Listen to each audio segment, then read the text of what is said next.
Friends, हमको third grade का phone बनने के लिए सबसे पहले आवश्यकता पड़ती है एसएसओ आईडी की। तो एसएसओ आईडी आपको बना लेनी है। अगर आपकी एसएसओ आईडी नहीं बनी है तो अगर आपके पास ऑलरेडी एसएसओ आईडी बनी हुई है तो आप उसको लॉगिन करेंगे। लॉगिन और आपको एसएसओ आईडी बनानी कैसे है, तो एसएसओ आईडी बनाने का प्रोसेस भी आपको मैंने इस चैनल पर बताया गया है वीडियो के माध्यम से। वीडियो का लिंक आपको डिस्क्रिप्शन में मिल जाएगा कि एसएसओ आईडी आपको कैसे बनानी है। एसएसओ आईडी बनाने के बाद में आपके सामने ऐसा इंटरफेस रहेगा जहां आपको एक ऐप मिलेगा रिक्रूटमेंट पोर्टल पर। इस रिक्रूटमेंट पोर्टल को आपको ओपन कर लेना है। जैसे ही हम इसको ओपन करेंगे हमारे सामने का इंटरफेस इस तरह का आ जाएगा।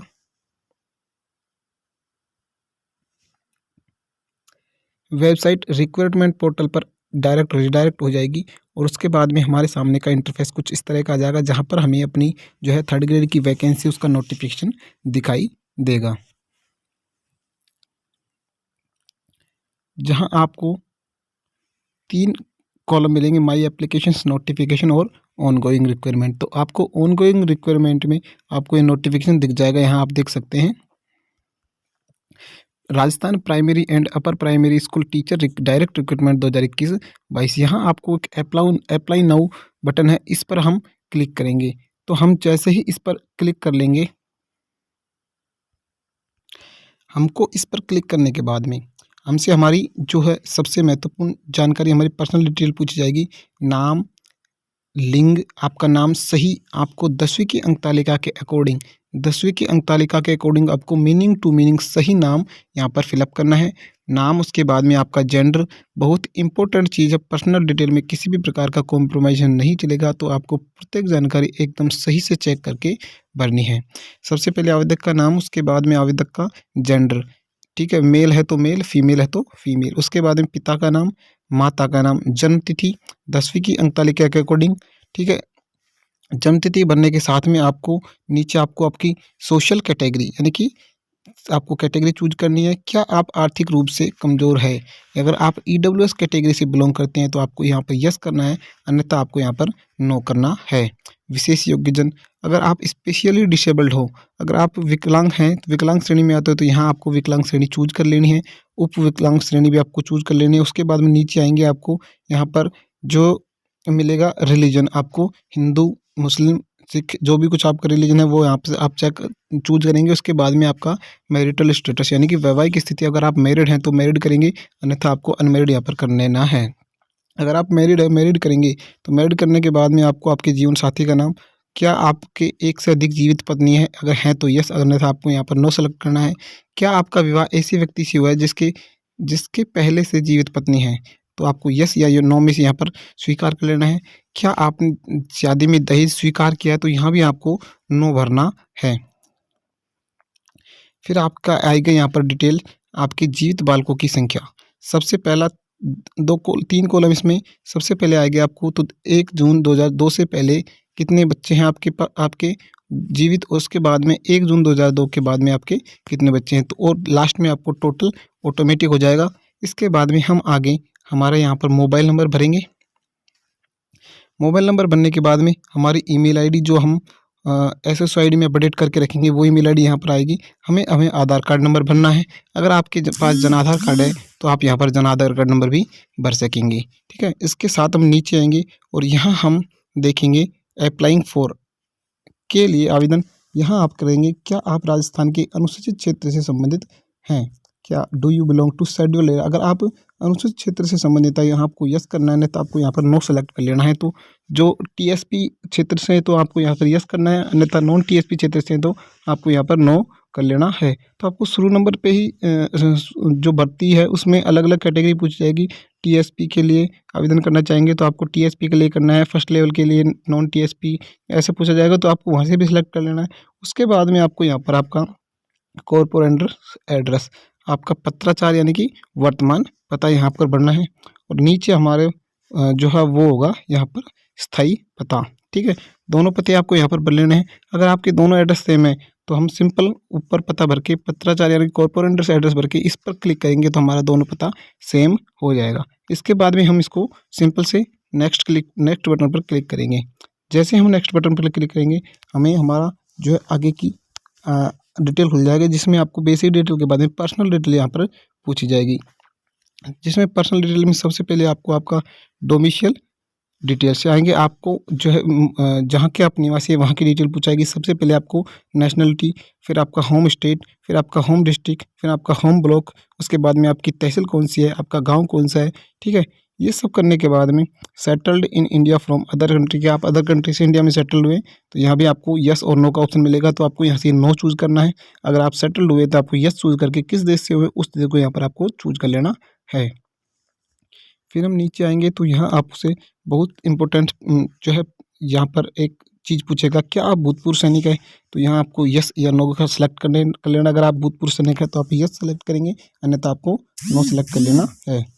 इसके बाद में नीचे ऑप्शन आते हैं कि आप उत्कृष्ट खिलाड़ी हैं, स्पोर्ट्स पर्सन है, तो आपको यस अन्यथा नो। अगर आपको यस, अगर आप इसमें यस करते हैं तो आपको यहाँ से सेलेक्ट करना पड़ेगा कि नेशनल है या फिर इंटरनेशनल है। तो यहाँ पर आप स्पोर्ट्स पर्सन नहीं, तो हम यहाँ पर नो सेलेक्ट करेंगे। उसके बाद में आप नीचे आएंगे कि आप एनसीसी क्रेडिट प्रशिक्षक हैं, यस करेंगे। तो कब से कब तक आप एनसीसी क्रेडिट में रहे थे, ठीक है, क्या आप भूतपूर्व कैदी हैं, ठीक है।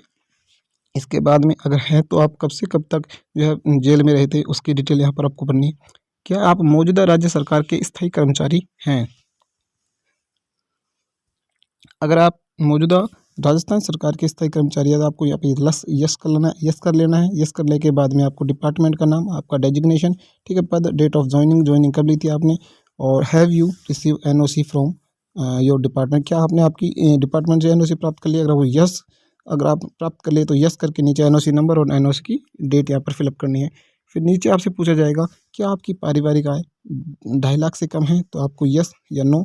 अगर आपकी 2.5 लाख से कम है तो आपको यस सेलेक्ट करना है, नहीं तो आपको यहाँ पर नो चूज़ कर लेना है। इसके बाद में एडिशनल कैटेगरी में आप कोई कॉन्ट्रैक्टल एम्प्लॉई हैं, फिर रिलीज इमरजेंसी कमिश्नर ऑफिसर हैं, यानी कि जो भी संपेयर इसमें दिखाई दे रहा है, टेम्प्रेरी गवर्नमेंट एम्प्लॉई है, जो भी कुछ है इसमें वो सब यहाँ पर रिटायर्ड हैं। तो सब चीज़ आपको यहाँ पर भर लेनी अगर आपके पास है तो।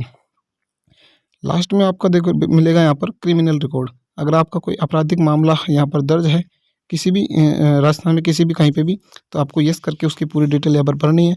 अगर नहीं है तो आपको यहाँ पर सिंपल से नो चूज करके नेक्स्ट बटन पर क्लिक कर देना है। नेक्स्ट बटन पर क्लिक करने के साथ में हमारा इसमें अगला जो स्टेप रहेगी वो रहेगी हमारी क्वालिफिकेशन एंड एक्सपीरियंस को लेके। सबसे पहले हमें भरने से पहले यहाँ पर आपको टिक कर लेना है, उसके बाद ही आपको आगे की डिटेल भरनी है। तो आगे की डिटेल भरने के लिए फर्स्ट कॉलम में आपको दिखाई देगा यहाँ पर सेकेंडरी में आपको सबसे पहले आपके बोर्ड का नाम, उसके बाद में आपको रोल नंबर 10वीं के, फिर आपको परीक्षा परिणाम सेलेक्ट करना है कि परसेंटेज है तो परसेंटेज, उसके बाद में आपको ईयर ऑफ पासिंग सेलेक्ट कर लेनी है कि आपने कौन से ईयर में 10वीं की अंक तालिका 10वीं परीक्षा पास की। उसके बाद में ड्यूरेशन, तो आपको यहाँ पर 12 मंथ भरना है सिंपल ड्यूरेशन में, ठीक है। 10वीं में भी 12 मंथ भरना है आपको, 12वीं में भी आपको 12 मंथ भरना है। उसके बाद में आपको टोटल मार्क्स, ठीक है, टोटल मार्क्स के बाद में आपको ऑब्टेन मार्क्स आपने कितने प्राप्त किए थे, उस ये चीज़ बनने के बाद में आपकी जो परसेंटेज है वो ऑटोमेटिक कैलकुलेट हो जाएगी और आगे आपको ऑप्शन मिलेगा डेट ऑफ एडमिशन। तो ये बहुत बड़ा इश्यू है डेट ऑफ एडमिशन का। तो डेट ऑफ एडमिशन आपको कहाँ से मिलेगी फ्रेंड्स, आपको जहाँ से आपने 10वीं की परीक्षा पास किया है, 12वीं की परीक्षा पास किया है, वहाँ आप जाकर संपर्क कर सकते हैं, वहाँ पे आपको मिल जाएगी। और बहुत सारे कैंडिडेट ऐसे हैं उनको ये चीज़ नहीं मिल पाती है, तो वो जून या जुलाई में से किसी भी डेट को अपनी एडमिशन डेट भर सकते हैं। यहाँ पर किसी भी प्रकार का कोई इश्यू नहीं रहेगा, किसी भी प्रकार का कोई इश्यू नहीं रहेगा। आप जून या जुलाई की किसी भी एक डेट को आप एडमिशन भर सकते हैं जिस दिन कोई गवर्नमेंट छुट्टी ना हो, ठीक है। उसके बाद में पासिंग डेट तो सिंपल सी है, आपकी मार्कशीट में लिखी हुई है, तो पासिंग डेट आप वहाँ से भरेंगे। उसके बाद में 10वीं के बाद में आपको 12वीं की डिटेल ऐसे ही भर लेनी है।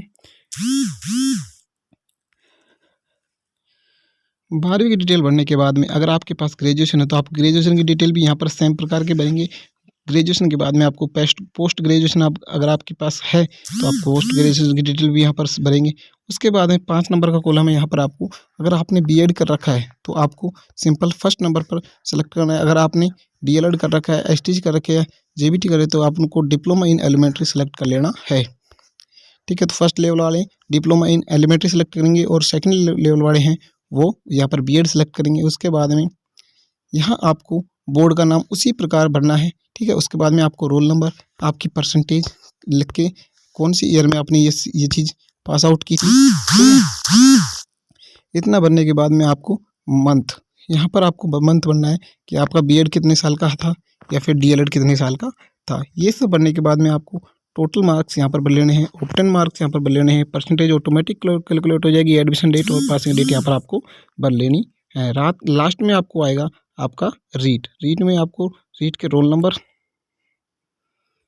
रीट का बोर्ड BSER अजमेर, ठीक है। उसके बाद में रोल नंबर रीट जो सब्जेक्ट है उसमें आपको, अगर आप लेवल 1 से है तो आपको लेवल 1 लिख लेना है, अगर आप लेवल 2 से हैं तो आप लेवल 2 यहाँ पर लिखेंगे। उसके बाद में आपको यहाँ सेलेक्ट करना है परसेंटेज। उसके बाद में यहाँ सेलेक्ट करना है आपको 2021, तो आपको 150 में से कितने मार्क्स आए वो यहाँ पर आपको भर लेने हैं।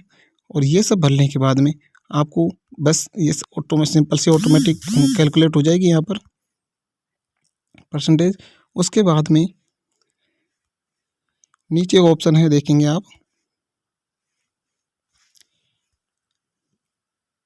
क्या किसी बोर्ड या लोक सेवा आयोग ने अनुचित साधन आदि के इस्तेमाल के लिए आपको प्रतियोगी परीक्षा से बाहर किया है, तो इसको आपको नो सेलेक्ट करना है।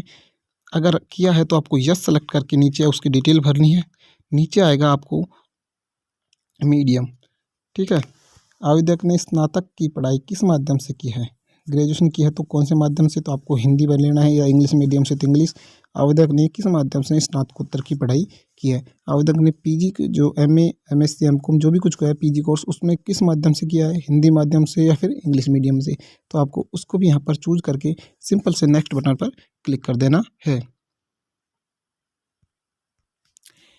इतना बनने के बाद में आपको सिंपल से नीचे आ जाना है, जहां आपको आपसे फ़ोटोग्राफ और आपको सिग्नेचर अपलोड करवाएगा। तो फ़ोटोग्राफ और सिग्नेचर आपको 50 KB से और 100 KB के बीच में आपको JPG फॉर्मेट में फ़ोटो होनी चाहिए, और 20 KB से लेके 50 KB के बीच में साइज़ आपको JPG फॉर्मेट में ही सिग्नेचर होनी चाहिए। उन सबको आपको यहाँ पर चूज करके नीचे आपको बॉडी मार्क्स भर लेना है। जब आप इतना भर लेंगे तो लास्ट में आपको आपके ज़िले की प्रेफरेंस लिखनी है। यहाँ पर आपको फर्स्ट नंबर पर, सेकंड नंबर, थर्ड नंबर, इस प्रकार आपको कुल मिला के टोटल 30 ज़िलों की यहाँ पर आपको प्रेफरेंस दे देनी है, प्रायोरिटी दे देनी है। आपको क्रमांक से जिस हिसाब से आपको चाहिए ज़िले, आपको उसी हिसाब से यहाँ पर आपको प्रायोरिटी देनी है। आपको किसी भी प्रकार का कोई यहाँ पर बाध्य नहीं किया गया कि आपको पहले कौन सा ज़िला भरना है। आप किसी भी ज़िले को पहले, किसी भी ज़िले को आप बाद में भर सकते हैं। तो ये आपको प्रायोरिटी देनी है अपने हिसाब से, पूरे 30 ज़िलों की यहाँ पर आपको प्रायोरिटी दे देनी है।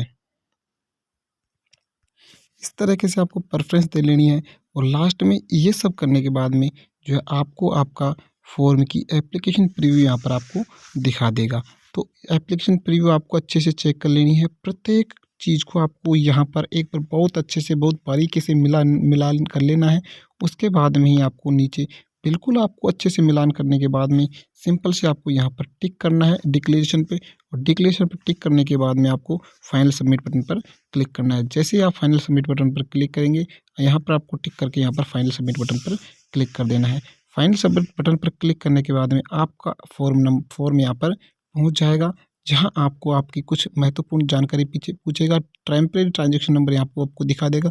उसके बाद में आपको कितना यहाँ पर पेमेंट करना है वो यहाँ पर लिखे आ जाएगा, और आपको सिंपल से पे फीस पर क्लिक कर देना है। जैसे आप पे फीस पर क्लिक करेंगे, आपको आपकी जो फॉर्म है आपको रिडायरेक्ट होके पेमेंट के पेज पर लेके जाएगा, जहां आप अपने नेट बैंकिंग के माध्यम से या फिर डेबिट कार्ड के माध्यम से, अभी आप यहाँ पर किसी भी पेमेंट गेटवे को चूज करके आप यहाँ पर जो आपका निर्धारित शुल्क है वो यहाँ पर आप पे करके आपका ट्रांजेक्शन कर देंगे। ट्रांजेक्शन करने के बाद में आपको आपकी फॉर्म की प्रिंट आउट ले लेनी है। प्रिंट आउट को आपको संभाल के रख लेना है, क्योंकि जब डॉक्यूमेंट वेरिफिकेशन होंगी तब आपको ये प्रिंट आउट बहुत ही काम आएगी। हालांकि SSID से आप फिर भी प्रिंट आउट दोबारा प्रिंट आउट निकाल सकते हैं, लेकिन आपको भविष्य की आपकी सुरक्षा के लिए आपको प्रिंट आउट निकाल के रख लेना है। तो ये थी फॉर्म भरने की आपको लाइव प्रोसेस मैंने बता दी, किस प्रकार आपको फॉर्म भरना है, कौन कौन सी बातों का आपको ध्यान रखना है। फिर भी अगर आपको फॉर्म से रिलेटेड कोई भी आपको क्वेरी है, कोई भी आपके मन में प्रश्न है, तो आप हमें कमेंट बॉक्स में ज़रूर पूछ सकते हैं। हम आपकी पूरी सहायता करने की कोशिश करेंगे। Thank you. आज के वीडियो में इतना ही, मिलते हैं नेक्स्ट वीडियो में। तब तक के लिए हमें दीजिए इजाज़त। जय हिंद, जय भारत।